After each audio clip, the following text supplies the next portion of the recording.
Sekilas tentang peran penting teknologi dalam proses belajar mengajar. Pertama ada agenda.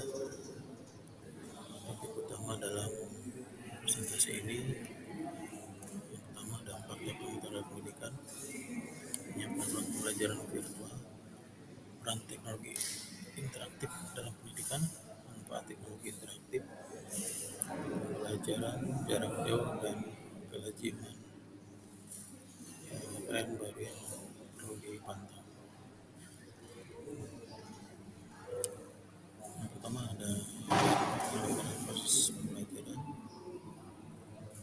Teknologi adalah alat bantu yang mengubah cara guru mengajar dan cara siswa belajar.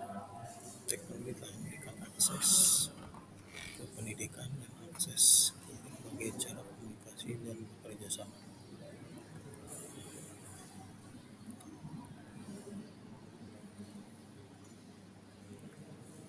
Nah, proses belajar mengajar ada dua, yang pertama yang tradisional, yang kedua adalah proses pembelajaran mengajar dengan teknologi.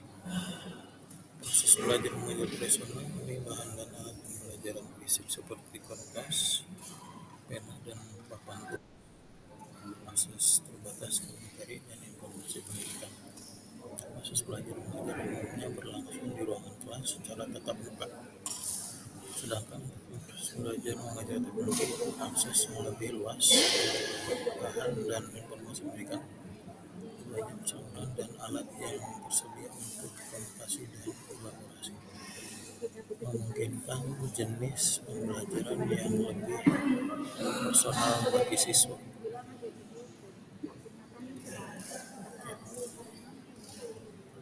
Berikutnya cara mempersiapkan ruang kelas virtual. Maka yang pertama, pilih sistem manajemen pembelajaran, yaitu pembelajaran sistemnya agar dapat maksimal dalam penggunaannya. Jadi harus di-manage terlebih dahulu sistemnya apa dan seterusnya. Kedua, tinjau semua bahan belajar online. Bersiap dan ketahui cara menggunakan bahannya. Yang tidak serta-merta kita belajar tanpa mengetahui cara penggunaan bahan tersebut. Yang ketiga, berinvestasi pada aplikasi komunikasi. Gunakan alat yang diperlukan untuk mengelola internet. Benda ajaib yang Jadi untuk mengelola waktu dengan baik, kita gunakan alat komunikasi yang lebih baik lagi.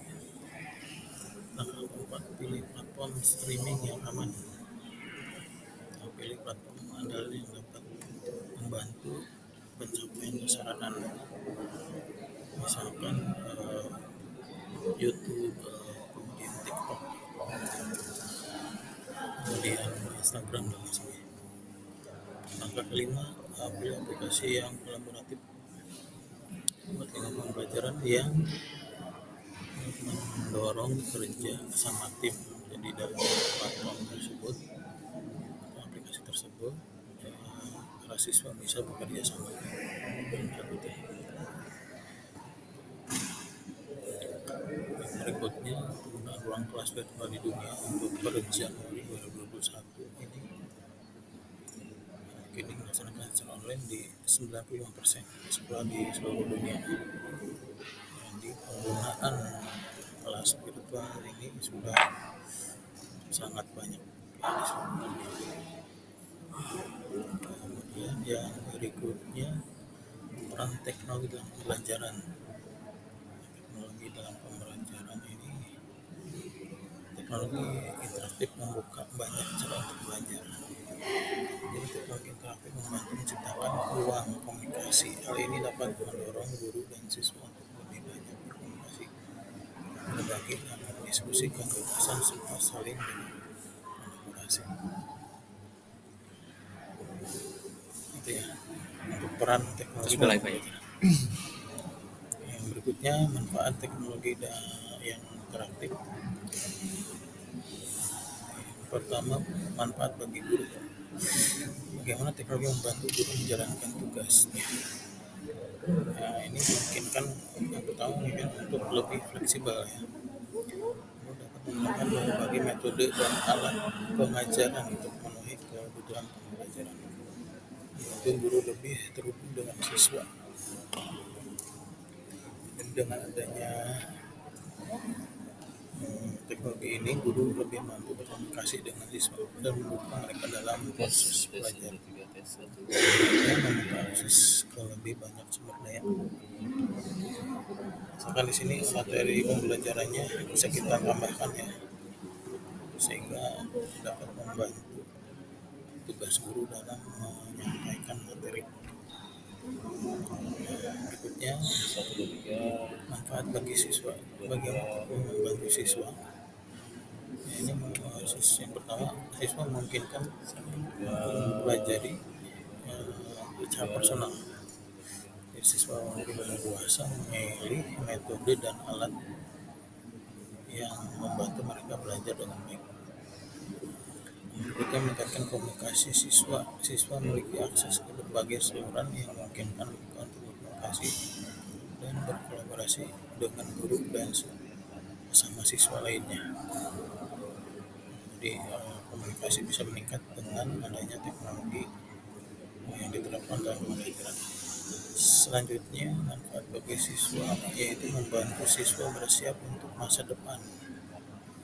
Ketika siswa dibekali dengan teknologi, maka siswa bisa menyongsong masa depan yang syarat dengan kemajuan teknologi dan akan mudah beradaptasi. Jadi karena pembelajarannya dengan teknologi, maka kedepannya mereka tidak adaptasinya tidak lama gitu ya, lebih mudah. Berikutnya, teknologi memajukan siswa. Maka di masa depan pembelajaran, teknologi pembelajaran jarak jauh sangat penting bagi pendidikan saat ini dan kemungkinan akan tetap penting di masa mendatang saat sekolah menemukan cara terbaik untuk melangkah maju. Sekolah menggunakan atau menawarkan kombinasi jarak jauh dan tetap muka. Jadi mau tidak mau teknologi ini akan digunakan ya di masa depan. Ini merupakan pembelajaran antara pembelajaran jarak jauh. Berikutnya, teknologi alat lampu yang dapat menjadikan pendidikan lebih bermakna dan menarik bagi guru maupun siswa. Masa depan pembelajaran di sini, ruang kelas daring berarti belajar digital untuk semua orang, pasar global untuk kursus dan sertifikasi praktis, peningkatan kualitas pembelajaran yang campuran, basis keterampilan, investasi yang lebih besar pada teknologi interaktif dalam mengatasi kesenjangan digital. Berikutnya, teknologi perlu ada di setiap kelas dan dikuasai setiap siswa, dan karena ini adalah banyak dan adaptasi ini, dan inilah lensa kita untuk merasakan banyak hal. Ini quotes dari David Pomlik. Betul sekali ya, teknologi ini perlu diterapkan di setiap kelas. Siswa harus menguasainya karena kedepannya zaman akan semakin berubah. Oke, itu mungkin yang bisa disampaikan untuk pertemuan hari ini. Bila ada pertanyaan bisa dikirim ya, melalui email masing-masing. Semoga kita bisa mempelajari sesuatu yang baru ya. Itu aja mungkin dari saya, kurang lebihnya mohon maaf kalau ada kekurangan. Itu topik yang bisa